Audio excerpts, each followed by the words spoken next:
ففروا إلى الله إني لكم منه نذير مبين. Pembahasan yang keempat, at-tamassuku bil kitabi was sunnati wal ijma'. Berpegang teguh kepada Al-Quran, sunnah dan ijma'. Ya.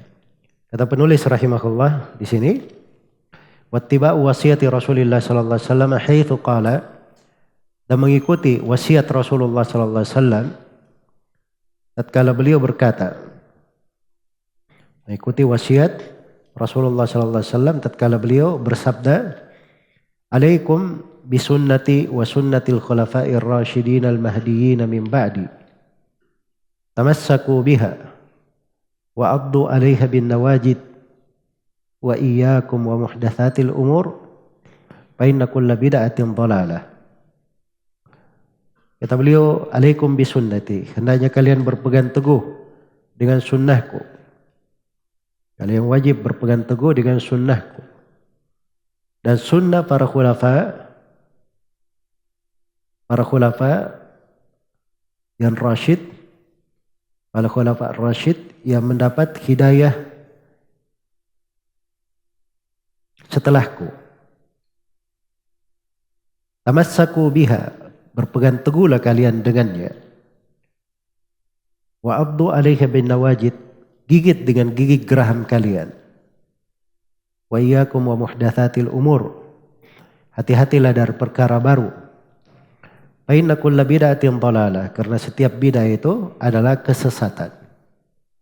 Baik.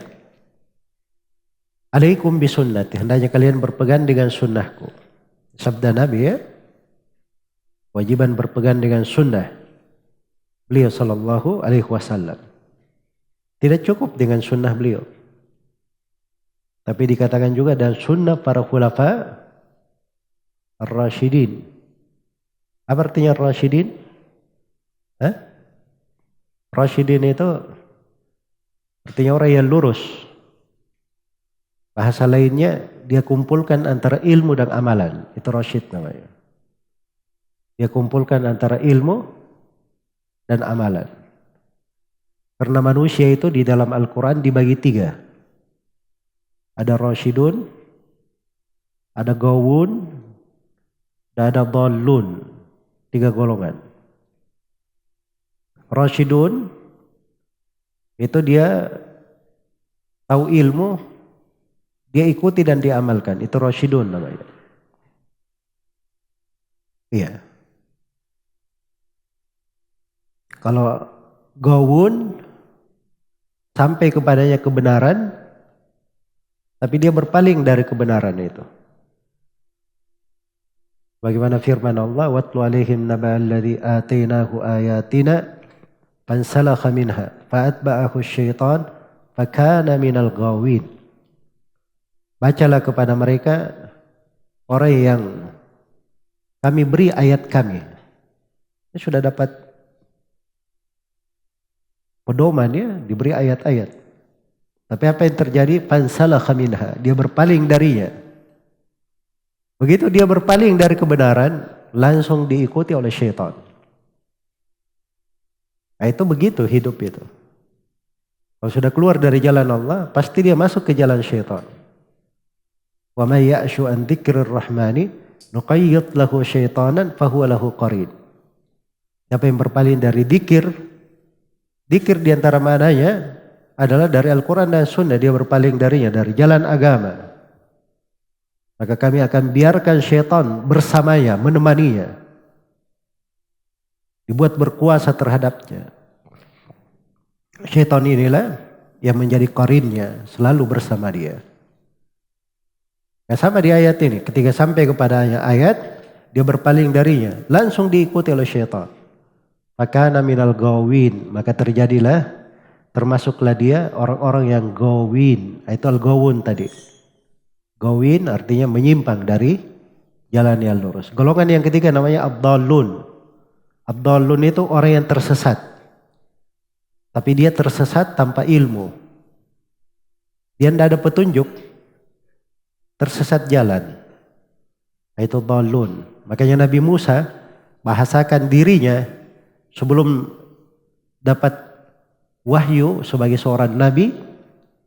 Karena Nabi Musa begitu datang mendakwai Fir'aun, Fir'aun berkata, kamu dulu kami didik, setelah itu kamu berbuat dosa, kamu lari. Ya. Maka Nabi Musa berkata, fa'altuha idzan wa ana minadh dhallin. Dulu saya lakukan itu dan saya termasuk orang yang dhalin dulu. Karena belum sampai kepadanya apa? Petunjuk, ilmu, hidayah. Ya, bukan orang yang sampai kepadanya ilmu lalu berpaling dari ilmu. Itu gawun namanya. Tapi ini belum sampai kepadanya apa? Ilmu. Baik. Jadi ini untuk memperjelas ya makna ar-rasyidin. Al-mahdiyin.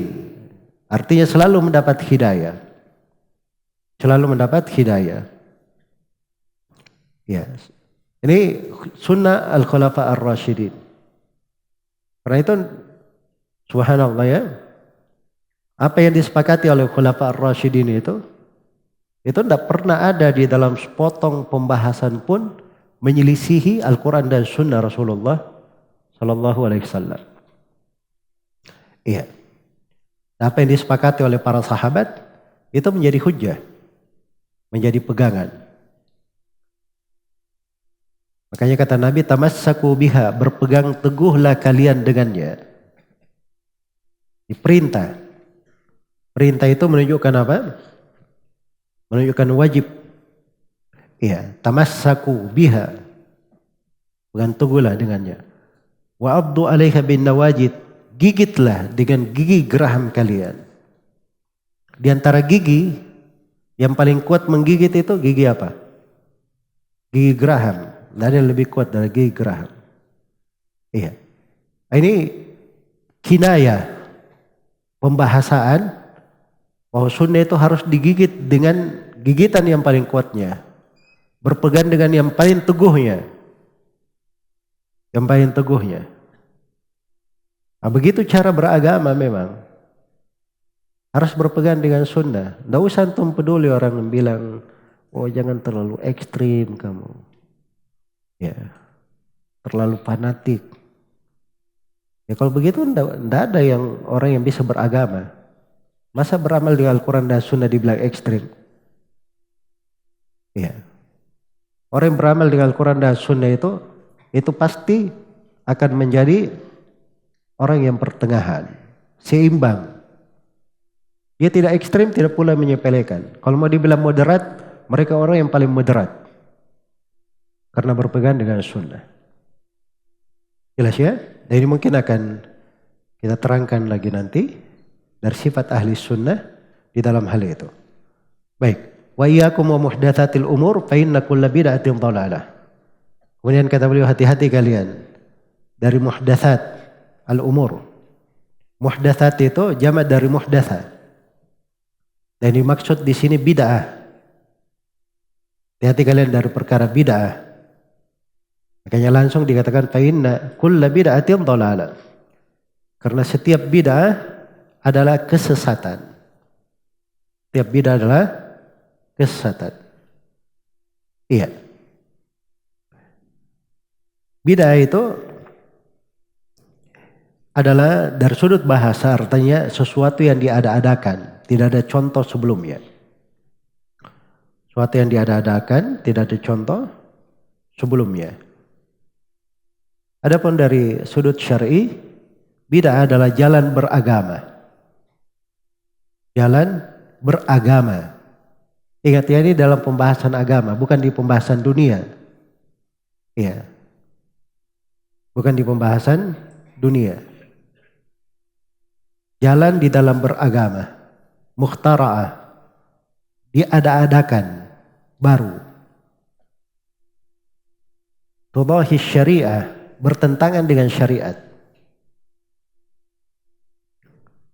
Bertentangan dengan syariat. Yang dia maksudkan dengannya taqarrub kepada Allah, mendekatkan diri ibadah kepada Allah. Ya kalau dia hanya kebiasaan, perkara yang tidak bertentangan dengan agama, kebiasaan, dia tidak maksudkan dengannya ibadah, maka itu enggak ada masalah. Itu enggak masuk di dalam bid'ah. Jelas ya? Jadi bid'ah itu ada ukurannya. Ada hal yang mengikat, ciri-cirinya. Di sini Nabi ingatkan wa iyyakum wa muhdatsatil umur fa inna kulla bid'atin dhalalah. Setiap bid'ah adalah sesat. Tidak ada dikatakan setiap bid'ah adalah sesat kecuali ini itu. Nanti sudah masuk ke dalam lafaz bid'ah, terpenuhi kriteria sebagai bid'ah, berarti dia kesesatan. Dan tidak ada pembagian bid'ah menjadi bid'ah hasan atau bid'ah sayyi'ah. Atau bid'ah dibagi menjadi 5. Bid'ah yang wajib, bid'ah yang sunnah, bid'ah yang mubah, bid'ah yang mustahab, dan bid'ah yang haram. Itu tidak ada di dalam bahasa Nabi Sallallahu Alaihi Wasallam. Jelas ya? Baik, ini pembahasan tetap sebenarnya. Syubhat-syubhat yang ada dalam hal itu semuanya syubhat-syubhat lemah. Sudah diterangkan oleh para ulama tentang kekeliruan pemahaman-pemahaman itu. Iya. Baik, kita pernah ada kajian ya, ceramah salah kaprah tentang bid'ah. Hampir 4 jam saya terangkan seputar masalah bid'ah itu. Ketentuannya, sifat-sifatnya, ciri-cirinya, dan bantahan seputar syubhat terkait dengan bid'ah. Iya. Kemudian dikatakan di sini oleh penulis wa ya'lamuna anna asdaqal kalami kalamullah wa khairal hadi hadi Muhammadin sallallahu alaihi wasallam. Dan mereka ahli sunnah wal jamaah mengetahui bahwa perkataan yang paling benar adalah firman Allah dan sebaik-baik petunjuk adalah petunjuk Nabi Muhammad sallallahu alaihi wasallam. Ya, petunjuk yang paling baik adalah petunjuk Nabi Muhammad sallallahu alaihi wasallam. Karena dalam Al-Quran dikatakan waman asdaqu minallahi qila. Tidak ada yang lebih jujur ucapannya dari Allah. Waman asdaqu minallahi hadithan. Tidak ada yang lebih jujur pembicaraannya lebih daripada Allah. Wa tammat kalimatu rabbika sidqan wa adala. Telah sempurna kalimat-kalimat Rabbmu, firman-Nya dengan segala kejujuran dan keadilan. Dan segala kejujuran dan keadilan. Dan telah syah Nabi sallallahu alaihi wasallam mengajarkan di khutbatul hajah, fa inna khairal hadithi kitabullah wa khairal hadi hadi Muhammadin sallallahu alaihi wasallam wa syarrul umuri muhdatsatuha wa kullu muhdatsatin bid'ah. Sungguhnya sebaik-baik pembicaraan adalah kitab Allah, sebaik-baik petunjuk adalah petunjuk Nabi Muhammad sallallahu alaihi wasallam, dan seburuk-buruk perkara adalah yang diada-adakan, dan setiap bid'ah adalah kesesatan. Itu di riwayat Muslim dari hadits Jabir. Ada tambahan di riwayat An-Nasa'i wa kullu dhalalatin finnar, dan setiap kesesatan tempatnya di dalam neraka. Iya. Kemudian kata beliau, fa yu'thiruna kalamallahi ala ghairihi min kalami asnafin nas wa yuqaddimuna hadiya Muhammadin sallallahu alaihi wasallam ala hadiyi kulli ahadin. Wa bihadza summu ahlal kitabi was sunnati. Baik. Ini pembahasan yang ke-5, takdim kalamillahi ala kalam ghairihi. Dan pembahasan yang ke-6, takdim hadi Nabi sallallahu alaihi wasallam ala hadi kulli ahad. Ya. Kata beliau, ahli sunnah itu lebih mendahulukan firman Allah di atas selainnya dari pembicaraan seluruh lapisan manusia. Dari pembicaraan seluruh lapisan manusia. Apapun dari manusia, siapapun dia, firman Allah yang dia dahulukan. Jelas ya? Firman Allah yang dia dahulukan. Sebagaimana petunjuk Nabi sallallahu alaihi wasallam itu lebih didahulukan di atas petunjuk siapapun selain dari Nabi sallallahu alaihi wasallam. Iya. Heran juga ya, kadang belakangan ini ada orang-orang yang bilang dari bahaya besar di masa sekarang orang yang hanya berkata ikuti Al-Quran dan Sunnah, kembali kepada Al-Quran dan Sunnah. Ini bisa menyesatkan manusia. Pernah tahu ada orang-orang yang berucap seperti itu? Iya. Kalau antum tidak tahu, ya sadar sedikit. Sebab ini kerjanya orang-orang liberal, orang-orang sufi. Mereka semuanya tidak jalan barangnya. Kalau ditanya apa dalilnya dari Al-Quran dan As-Sunnah. Makanya caranya itu mereka harus bilang, mengajak kepada Al-Quran dan As-Sunnah itu kesesatan. Dari arah mana dia bisa seperti itu? Dia lihat kepada sebagian orang yang keliru memahami Al-Quran dan Sunnah. Dia tidak pakai ucapan ulama di dalam memahaminya. Atau tidak pakai kaidah pendalilan di dalam memahami. Mungkin sebagian alasan itu benar ya. Tapi ucapannya itu ucapan yang batil. Ucapan yang batil. Agama ini semuanya dibangun di atas Al-Quran dan As-Sunnah. Adanya orang-orang yang keliru seperti itu tadi. Itu memang orang-orang tidak belajar. Orang-orang yang tidak belajar. Tapi kalau para ulama, mereka menulis buku-buku seputar ini. Dan ini dari usul ahli sunnah wal jamaah. Tidak boleh diganggu gugat. Yang menjadi masalah ini ada sebagian orang banyak berbuat bidah. Pendapat-pendapat sendiri. Lebih senang ucapan-ucapan orang. Kalau ditanya Al-Quran dan hadits dia tidak bisa hafal. Iya. Nah itu sudah diucapkan oleh sebagian orang yang sekarang ya. Ini salafi ini susah juga kita semenjak ada salafi ini. Kita jadi susah ceramahnya. Sedikit-sedikit ditanya, Pak Kiai apa dalilnya? Kita tidak hafal Al-Quran dan hadits katanya. Coba. Ini bukan baru. Dari masa Umar bin Khattab radhiyallahu taala anhu, Umar itu sudah pernah berkata sebagaimana di riwayat Al-Baihaqi di Al-Madkhal ila Sunanil Kubra. Kata beliau, "Wa iyyakum wa ashabar ra'i, ainahum a'da'us sunan. A'ayathum ahadits Rasulullah sallallahu alaihi wasallam ayahfazuha faqalu bir ra'i." Kata Umar, hati-hati kalian dari orang yang mengikuti pendapat saya. Mereka ini musuh-musuh sunnah, kata Umar. Mereka berat menghafal hadits-hadits Rasulullah SAW, akhirnya berucap dengan pendapatnya saja. Kan enak kan? Tidak perlu hafal-hafal. Yang penting ngomong saja. Oh kalau saya logikanya begini, pendapat saya begini. Tidak perlu pusing. Apa dalilnya, apa ini? Pusing. Nah itu sebagian orang seperti itu. Beda dengan orang yang belajar, berpegang dengan sunnah. Beragama itu ittiba, mengikuti, mencontoh. Maka mereka selalu berputar di atas dalil. Jadi ibaratnya ini, mereka selalu bilang ulama itu bintang-bintang di langit. Betul, ulama itu bintang-bintang di langit.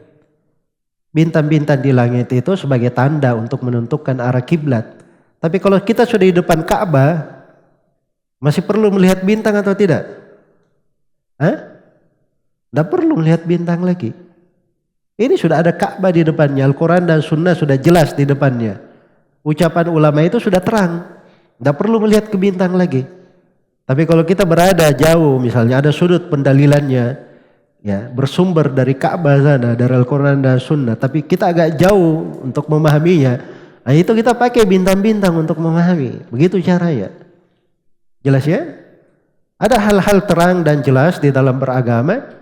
Itu bisa kabur gara-gara hanya dapat riwayat dari katanya Imam Syafi'i pernah berziarah ke kuburan Abu Hanifah. Kalau ada masalahnya minta hajat di situ. Riwayat dusta dan palsu itu yang dia pakai.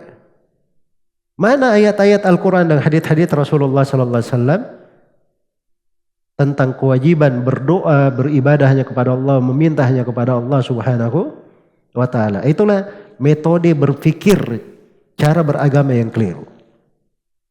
Jelas ya? Nah, karena cara beragama yang keliru ini yang menyatukan orang-orang itu ke dalam banyak masalah.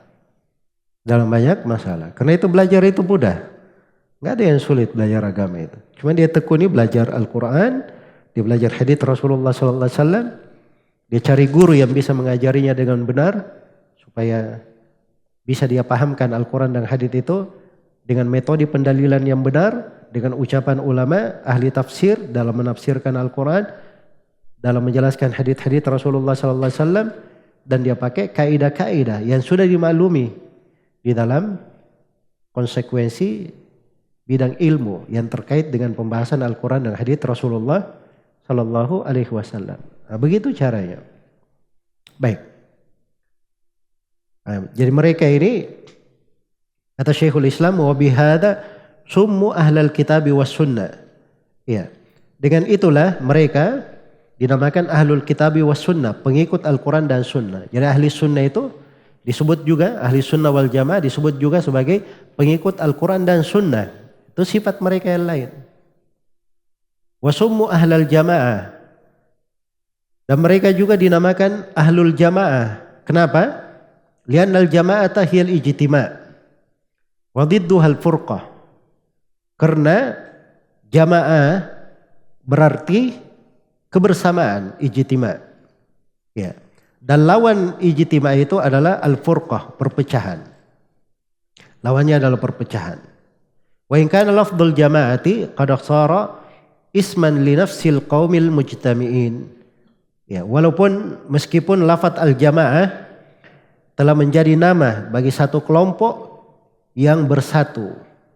Ya, menjadi satu kelompok yang bersatu. Ya, satu kelompok berkumpul bersama, bersatu, itu dikatakan al-jamaah. Itu lafaz jamaah. Walaupun kata al-jamaah itu sendiri asalnya dari ijtima', bersatu lawan dari berpecah. Tapi al-jamaah itu menjadi penamaan untuk sekelompok orang yang bersama. Disebut berjamaah. Jelas ya? Dan jamaah itu sudah kita terangkan di awal pembahasan. Jamaah di dalam Islam itu hanya kembali kepada dua makna saja. Tidak ada makna yang ketiga. Jamaah yang pertama, jamaatul haq, jamaah kebenaran. Itu umat Islam semuanya berkumpul bersama-sama mengikuti kebenaran yang dibawa oleh Rasulullah Sallallahu Alaihi Wasallam. Itulah mengikuti Al-Quran dan Sunnah sesuai dengan jalannya para sahabat, para salaf, rahimahumullahu ta'ala. Itu jemaah yang pertama, jamaatul haq. Jemaah yang kedua adalah jemaah al-abdan, jemaah yang mengumpulkan badan-badan manusia. Itulah jemaah umat Islam dipimpin oleh kepala negara. Dipimpin oleh kepala negara. Ya, kalau kita di dalam sebuah negara, hidup dalam sebuah negara, dipimpin oleh kepala negara, itu namanya kita berjamaah. Yang sering bikin ribut-ribut, ya, menghasut ke pemerintah, kudeta terhadap pemerintah, ini yang dikatakan memecah belah jamaah. Memecah belah jamaah. Itu dua makna jamaah, tidak ada makna yang lain. Di dalam ayat-ayat maupun hadits yang dipakai. Jadi kalau ada yang mengartikan seperti itu berarti pengertian yang keliru. Jelas ya? Ada kelompok-kelompok yang membaiat dirinya sendiri. Bikin jamaah, bikin kelompok, bikin organisasi, bikin perkumpulan, bikin lembaga. Nanti ada kepalanya, anggotanya semua di dalam dibaiat, sumpah setia. Sumpah setia. Ini kalau ada di dalam sebuah negeri itu namanya memecah belah jamaah namanya. Baiat yang seperti itu untuk kepala negara saja. Untuk kepala negara. Nah, boleh ada bikin jamaah baiat. Makanya akhirnya menyimpang. Dan sebagian jemaah pikirannya semua orang yang di luar jemaahnya itu kafir. Karena kalau mati akan mati jahiliyah. Ya. Dia baca dalilnya hebat juga. Itu hadits Ibnu Abbas riwayat Bukhari dan Muslim. Kamu kalau dengar bisa diuntal miring nanti. Ya. Apa dalilnya? Hadits riwayat Bukhari dan Muslim. Wa man faraqal jama'ata qaida shibrin matat itatan jahiliyah. Siapa yang berpisah dari jamaah walaupun sejengkal kemudian dia matinya mati jahiliyah. Maksudnya jemaah itu apa? Ya jemaah saya. Baik jemaah kamu. Kalau saya bikin jemaah sendiri bagaimana? Berarti kamu juga mati jahiliyah. Ya. Terus ada yang bikin jemaah ketiga, kita semua mati jahiliyah begitu. Ini tidak masuk akal cara memahaminya. Jelas ya? Makanya al-jamaah di situ itu tidak ada makna kecuali umat Islam dipimpin oleh kepala negara. Itu yang dimaksud jamaah. Justru kalian yang bikin kelompok-kelompok di dalam negara ini. Ya, mau namanya Ikhwanul Muslimin, mau namanya Hizbut Tahrir, mau namanya jemaah ini, jemaah itu, apa saja. Ada pimpinannya bikin bayat untuk dia sendiri di dalam sebuah negara seperti ini. Ini mereka ini yang kena ancaman di hadits itu. Kalau mati jahiliyah. Sebab mereka bikin jemaah di dalam apa? Jemaah yang syah. Itu cara memahami yang benar. Dan itu tidak ada kesamaran bagi orang yang membaca buku-buku akidah para as-salaf rahimahumullahu ta'ala. Makanya banyak yang galau dengan salafi itu. Sebab salafi ini mengungkap orang-orang yang tidak benar jalannya. Orang-orang yang bisa memecah belah di dalam negara itu diterangkan oleh mereka. Karena mereka tahu bahwa dakwah salafiyah ini dakwah yang akan menyatukan penduduk sebuah negeri, menjaga keamanan di dalamnya. Makanya dia tidak suka. Ya, orang-orang yang memang senangnya bikin perpecahan, dia tidak akan senang dengan hal yang seperti itu. Ya, baik. Kemudian setelah itu beliau menjelaskan di sini tentang pembahasan ijma. Nah, ini pembahasan yang terakhir, al-ijma al-muntabit. Ijma yang berlaku tetap. Kata beliau, wal ijma'u huwal aslu tsalits alladhi yu'tamadu fil ilmi wad dini. Ijma ya, itu adalah dasar ketiga yang dijadikan sandaran dalam ilmu dan agama. Ya, kita ada Al-Quran, yang pertama Al-Quran, yang kedua Sunnah Rasulullah SAW, yang ketiga apa? Al-Ijma. Ini dasar ketiga yang disebut oleh Syekhul Islam Ibnu Taimiyah di sini. Iya. Fahum yazinuna bihadhil usul ats-tsalatsa. Dan mereka ahli sunnah itu menimbang dengan tiga timbangan ini. Ya. Dengan tiga dasar pokok ini mereka ahli sunnah menimbang jami'a ma'alihin nas. Menimbang segala yang manusia berada di atasnya. Min aqwalin wa a'malin batinatin aw zahiratin mimma lahu ta'alluqun bid-din. Ya. Berupa perkara-perkara dan perbuatan-perbuatan yang batin maupun yang lahir dari hal-hal yang memiliki keterkaitan dengan agama. Nah, dengan itu mereka menimbang. Jadi memang harus ada timbangan. Ini metode dalam beragama, dan itu metode talaki. Ya, kalau mau ambil agama ini dasarnya, ya mudah sekali. Ada dalilnya dari Al-Quran, dari Sunnah, dari kesepakatan ulama. Ya, kesepakatan itu yang mendhabit kesepakatan itu apa? Nah, ini beliau keterangkan. Kenapa beliau terangkan kesepakatan yang pasti, yang tetap itu? Karena ada hubungannya dengan jalannya para sahabat. Kata beliau, wal ijma'u alladhi yandhabit wa ma kana alaihi salafus salih itba'dahum kathara al-ikhtilaf wa intasharatil ummah. Kata beliau, dan ijma' yang berlaku tetap adalah hal yang para salafus salih berada di atasnya.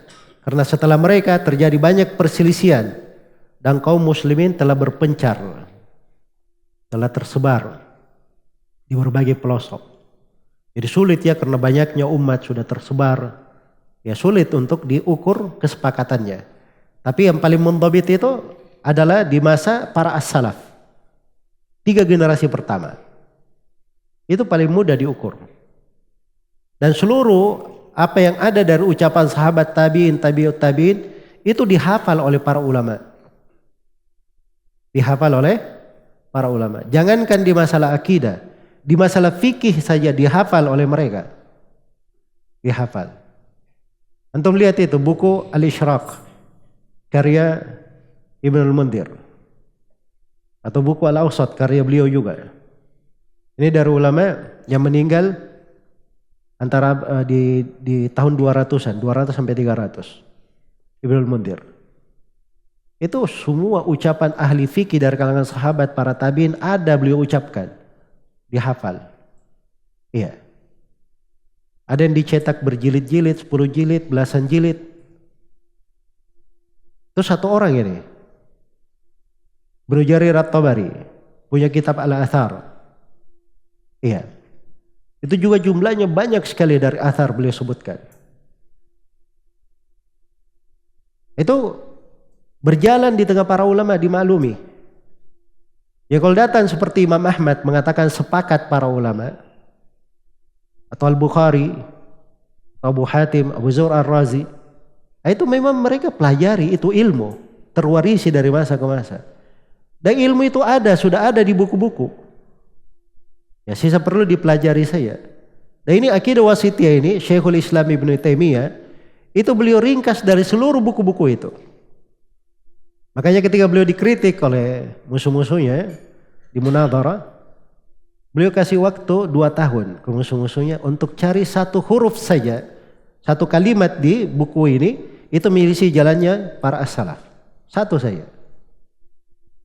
Dan mereka tidak bisa mendatangkan. Sampai hari ini juga tidak bisa mendatangkan. Iya. Dan itu kedalaman dari ilmu as-salaf. Sebab setiap hal yang beliau sebutkan di sini, kalau diperiksa ke buku-buku, yang besar maupun yang kecil atau yang sedang, itu ada. Dari buku ini ke buku ini, semuanya sama. Ada semuanya. Iya. Dan itulah kebenaran. Cuman orang-orang yang tidak belajar, tidak mengambil ilmu dari sumber yang benar, itu yang gampang disesatkan. Baca buku Abul Hasan Al-Asy'ari. Orang baru datang belakangan. Abul Hasan Al-Asy'ari juga, dia tidak sama dengan ulama yang lain belajarnya. Iya. Kalau seperti Al-Bukhari punya 1000 guru, semuanya ahli sunnah. Lebih dari 1000 guru. Ya. Abu Hatim Ar-Razi dimintai pendapat oleh anaknya, Ibnu Abi Hatim, Abdurrahman. Dia pilihkan untuk anaknya itu guru-guru yang boleh diambil ilmu darinya. Itu gurunya lebih 3000 orang. Lebih 3000 orang. Itu para ulama yang tersohor seperti itu. Ini Abu Al-Hasan Al-Asy'ari, ya. Ada satu orang gurunya menjadi sebab dia dapat hidayah. Yaitu Al-Imam Zakaria As-Saji. Salah seorang dari orang yang membela madhab Imam Ahmad rahimahullah. Nah, dari jalan inilah dia kenal jalannya as-salaf. Ketika dia bertobat, dia kenal jalan as-salaf dari jalur itu. Adapun jalur dari lainnya, bayangkan 40 tahun dia di atas madhab Mu'tazilah bersama Abu Ali Al-Jubbai. Kemudian setelah itu dia bantal Mu'tazilah dengan pendapat Abdullah bin Said bin Kullab. Tidak ketemu jalan yang benar. Tapi begitu dia ketemu kepada orang yang mengenal jalan as-salaf, maka menjadi lurus jalannya. Iya. Karena itu orang-orang yang mengajak manusia supaya tidak mengikuti jalan as-salaf, melebeli dengan berbagai gelar-gelar yang tidak baik supaya orang lari darinya, maksudnya itu cuma satu. Jangan kenal kebenaran supaya mereka tetap aman di atas kesesatannya. Tidak ada yang bisa mengkritik mereka. Ya.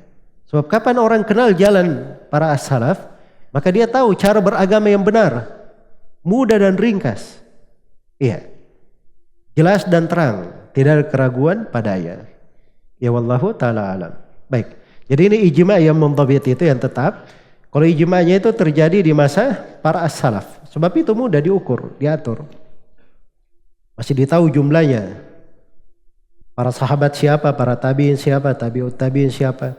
Tapi setelah itu wilayah umat Islam sudah luas sekali.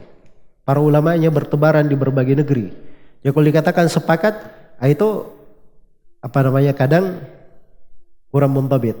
Karena itu di sebagian pembicaraan Imam Ahmad rahimahullahu taala itu pernah berkata, ya, beliau pernah berkata, manidda al-ijma' faqad kadzab. Siapa yang mengaku sepakat, maka itu dia telah dusta. Karena sulit mengukur kesepakatan di masa belakangan. Tapi kalau dari masa as-salaf itu mudah untuk mengukurnya. Nah ini satu sudut pembahasannya sebenarnya di pembahasan usul fikih ya, di rinciannya. Dan kita di program ini ada kitab pembahasan ilmu usul fikih kita akan kaji insyaallah taala. Cuma di sini di pembahasan kita di akidah wasithiyah ini beliau ingin masuk di tema metode di dalam talaqi agama, menerima agama. Cara seorang itu beragama. Maka itu ukuran dan caranya dari pasal ini. Baik.